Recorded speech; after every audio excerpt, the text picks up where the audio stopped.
All right, here we go. Hey, welcome everyone. I think we've got everything in place here. We're going to play around with some AI-powered image generation from Stable Diffusion using the dreamstudio.ai image generation tool, which should be fun to play around with. Generated a couple sample images here myself. Looking forward to giving this a shot.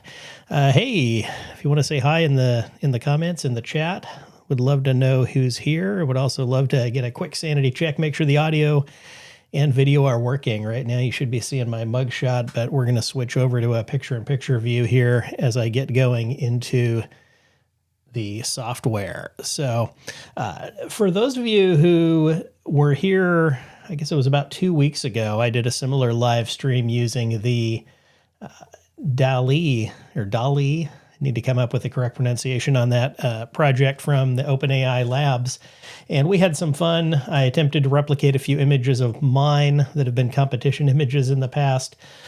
We also had some fun generating a couple scenes that we thought might look like the typical type of photography or stock photography and how that would replace that. So I'm going to drop a link up above if I can on the replay of this, and I'll drop it down in the description as well so you can go check out what it looked like when we played around with the DALL-E OpenAI software. So on that note, let's dive into what we've got going on here with Dream Studio. So I'm going to switch over here. Now you should be able to see my browser window. Let me rearrange the picture-in-picture so that it's at a better, less obtrusive place for you there.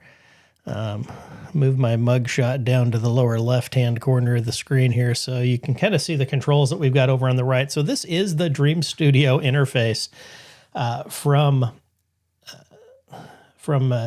Dream Studio, from Stability AI, and Stable Diffusion is an AI image generation algorithm, and so it gives you some controls, some configuration as far as how you generate your images.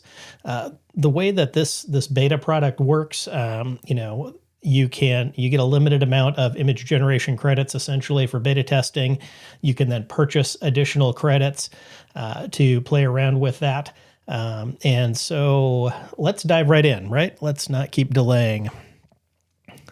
Good to see some folks here. Hey, so what we've got down at the bottom of the window is where we type in our prompt. This is the text that the program will use to decide what it's going to generate. And you have a few options here, right? You can go with something just really basic. I could just put, cheeseburger, and it would generate an image of a cheeseburger.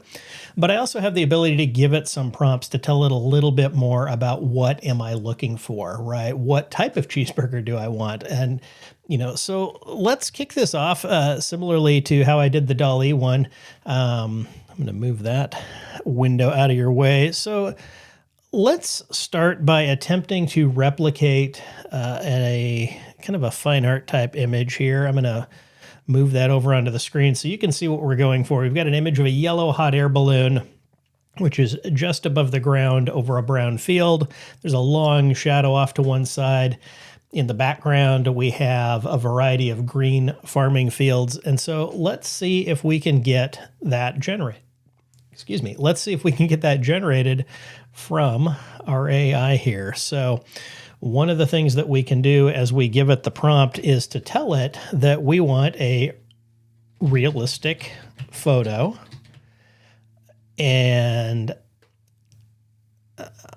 of a yellow hot air balloon floating just off the ground over a brown dirt field.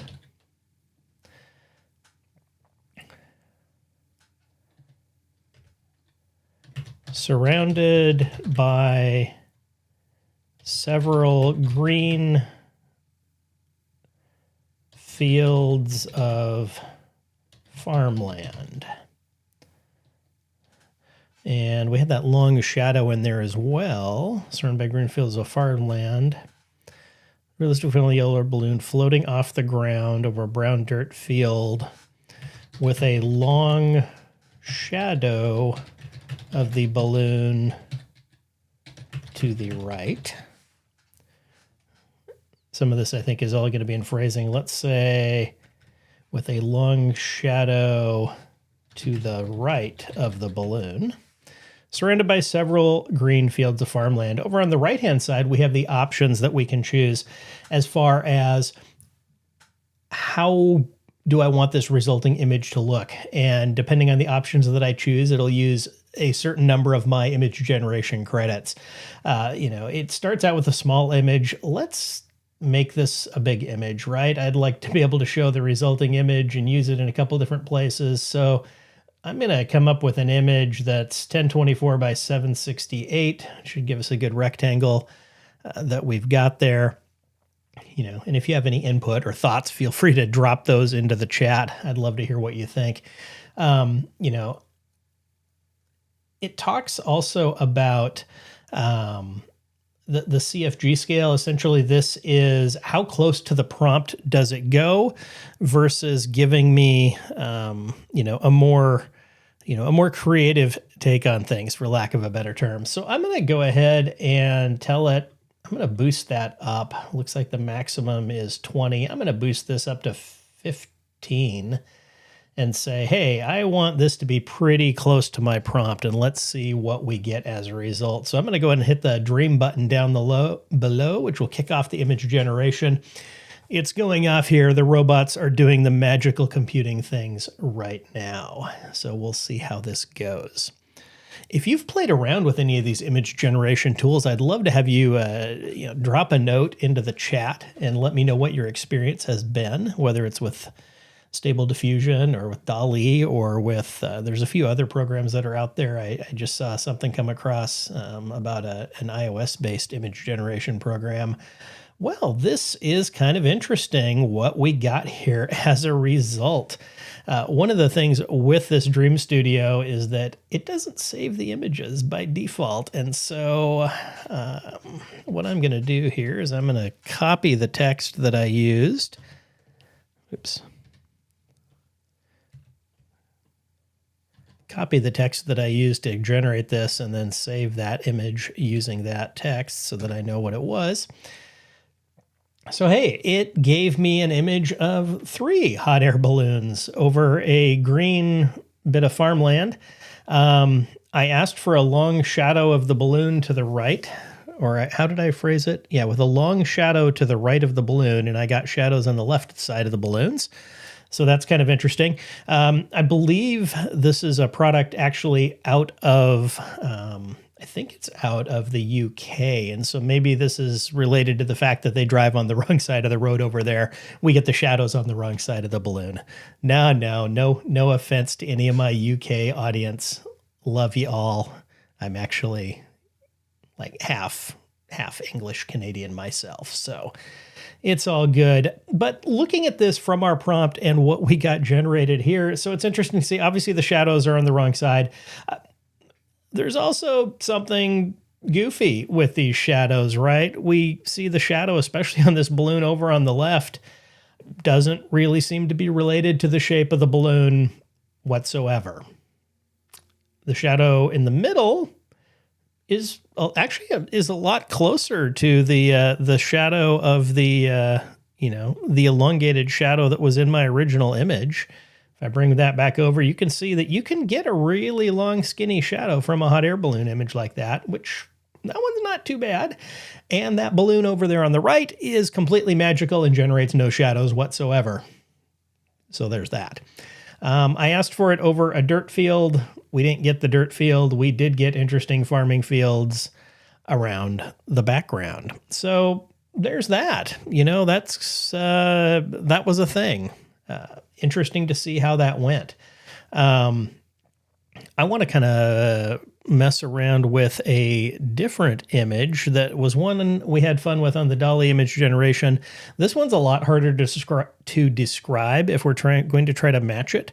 It's kind of a product or commercial type image. It's not a super awesome photo, but it was kind of fun to put together. If for no other reason than when I was done putting this together, I got to drink those beers that were part of the project. I had some friends over to help me out with that. So I called this one, I believe, Drink the Rainbow when I entered this image competition.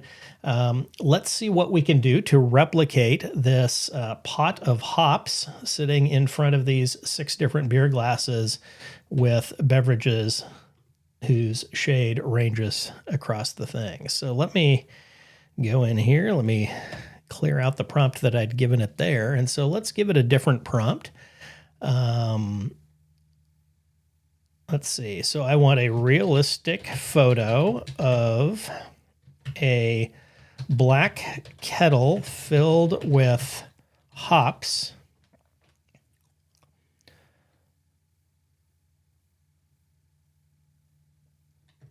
sitting in front of 6 tall beer glasses filled with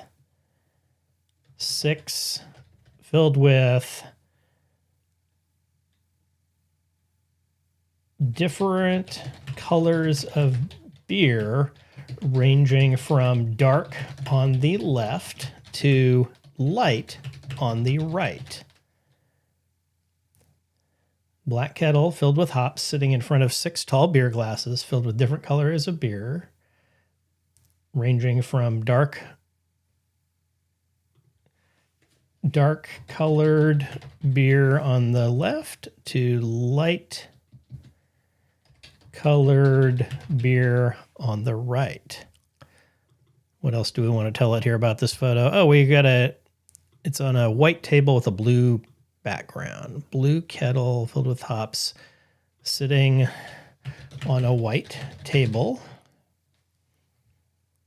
I guess actually everything's sitting on the white table, so I'm going to move where we have this in our description.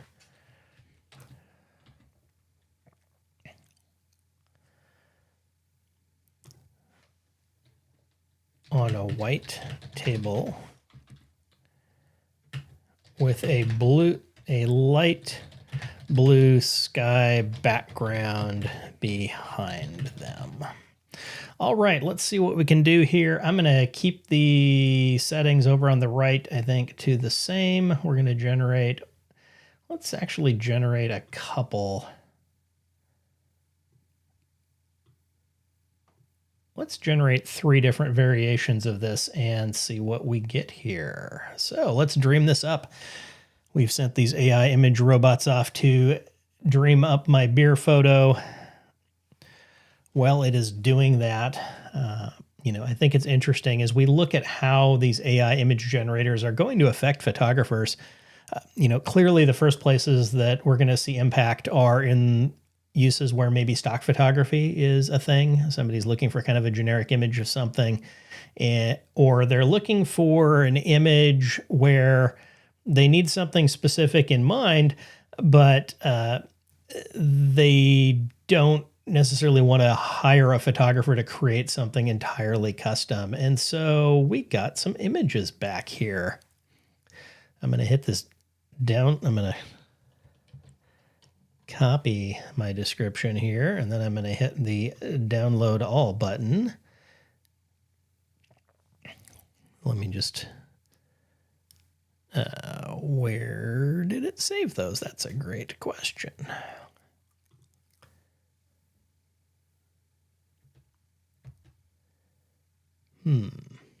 Oh, I see. There we go. Had to give it permission to download all those images. Okay, that's not where I want that. I'm going to move those where I want them, get rid of this window. Okay, so we've got these 3 images that got created. Didn't quite get exactly what we were looking for. We got some different things closer than others. With the AI image generated software, it's always interesting to see where it got it right, where it got it wrong. just checking, I did in fact say 6 beer glasses, and as we can see, all of these resulting images have at least twice that many, it looks like. We did get a variety of colors of beer, which honestly I thought was going to be one of the challenges. We didn't necessarily get those in the order that we specified. All 3 images have completely failed at giving me a black kettle filled with hops. I did get some foliage. Looks like we'll call that hops over on the right-hand side. It could be hops. But I didn't get it in the left 2 images. And the left one, we're just kind of floating in space. The middle one, some of my beer glasses are sitting on a brown table, even though we said a white table. And on the one on the right, all of the beer glasses appear to be sitting on a blue table. So we got lots of the words that we put into our prompt here, but not necessarily what we were going for. So that's an interesting thing. What I'm going to do here, I think, enjoying some of the interaction there. I think what I want to do is go ahead and create another fun image here. This was a fun prompt to mess around with last time. Let's have it create an image of me doing what I'm doing right now. We'll see how close it gets to, the views that it could have if it were in my office watching me do what I'm doing right now. So let's create a realistic photo of a middle-aged white man with a gray goatee sitting at a computer using photo generation software as he talks into a microphone. All right, so we have told it to go out and generate something that it thinks, at least looks vaguely like me as I'm doing this live stream. I think I'm going to keep these settings. I'm going to actually boost the size up, give me a little bit bigger images, closer to square here as a result. Boost those up and let's see, keep it close to the prompt. Let's just do 2 images this time, give it a couple different options, see what we get, hit Dream, and see what it can come up with as far as images that look like a guy like me sitting here doing what it is that I'm doing. So we'll see how this comes out, see what we get as far as resulting images, whether they are super awesome or not. One of the things that's interesting with the AI image generation is obviously there's a fair amount of computing power that's going into it, is you do spend some time sitting and waiting for things to be created. And if they aren't quite right and you decide you want to revise your prompt, you end up with different things. You end up running through a bunch of options here to see what we get. All right. Well, this is kind of interesting to see what we got. Interesting that it generated 2 people in each of these images, even though I'd only told it, one person sitting at the computer. We got microphones in both of the pictures. On the one on the right, he's holding a microphone that seemingly has 2 cables coming out of it, which is kind of interesting. I think I've got a lot of audio gear here in my office, but my microphone still only has, 1 cable coming out of it here as I look at it. But anyway, it's also interesting to see. We got the 2 gentlemen. We got, looks like 2 computers in each. We got something that almost even looks vaguely like an Apple logo on a vaguely iMac-like looking computer in the back of that image on the left, which I think is kind of interesting. All of these guys got glasses, which we hadn't specified, but turns out it's accurate, and maybe that's the case for the type of person that would be sitting at a computer on a microphone using photo generation software. It's interesting that we can't see the computer screen in any of the images, and so that's kind of a non-factor. Obviously, when we talk about the quality of the photos that came out, the one on the left is definitely has less issues than the one on the right. The eyes of the gentleman on the left look fairly realistic. I'm not quite sure what that expression they have is. Where the guy's hand on the left is holding kind of the side of that laptop screen or whatever does look a little funky. On the one on the right, on the other hand, we have a situation where kind of the computer or two computers have blurred together. The one gentleman, his eyes kind of look like they're both simultaneously closed and rolling back in his head at the same time, which is not a great look. And there's obviously something funky going on with the hand in the lower right of the image on the right-hand side. And so this is what we get when we start generating people. Is there are aspects that tend to look well, but I've also found with pretty much every image I've generated with people, you get weird things when it comes to limbs, hands, sometimes facial expressions get very weird. I do think that the quality of the images here is a lot more photorealistic than the quality of the images that we got out of DALL-E. If you, again, hop over to that stream, I'll drop a link down below and you go look at the resulting images there. You will see those were definitely more painter-like, even though we told it to give us photorealistic images. So this has been a fun little experiment. I hope you found it interesting. I look forward to continuing to experiment with AI-powered image generation. Be sure to subscribe to this channel because as the tech photo guy, this is something that's right up my alley. AI and photography is an interest of mine. I wrote a book on it that came out in late 2021. I'll drop a link to that down below as well. So if you are interested in AI and photography, not just the technical side, but also how it's going to impact the industry, I would check out that book.